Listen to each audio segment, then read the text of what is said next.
montrent qu'on a plus de force, on arrive plus vite à la destination si on pense à la destination plutôt qu'on pense à son point. Vous voyez le point, on évite le point, on voit la tête, on tape la tête. C'est comme ça que ça fonctionne. Poids du corps, 65% ici, 45% ici, puis je fais un transfert de 10% pour faire le centre du corps. Pas possible.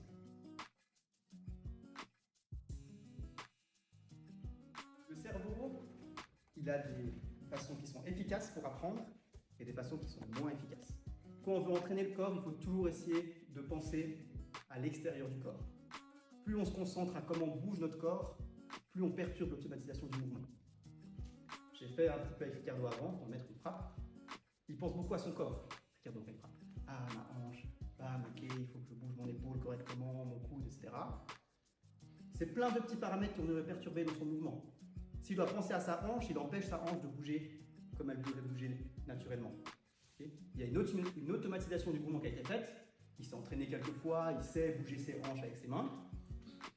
Mais s'il y pense, il va perturber ce mouvement automatique pour essayer de l'ajuster un petit peu, alors que le corps le fait très bien.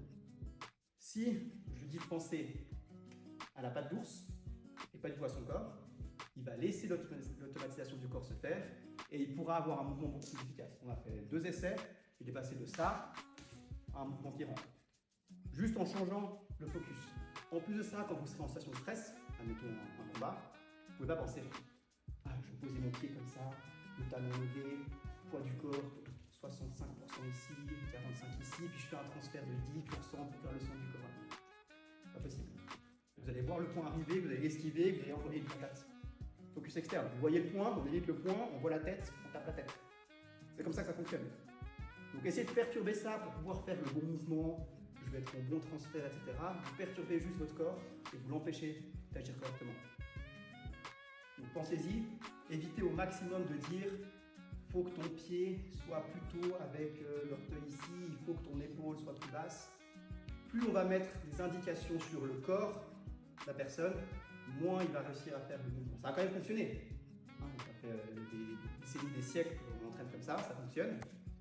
Mais quand on teste, on prend un groupe, on lui fait tester, ok, pense à ton bras, pense maintenant à la patte d'ours que tu as tapée. Les études elles montrent qu'on a plus de force, on arrive plus vite à la destination si on pense à la destination plutôt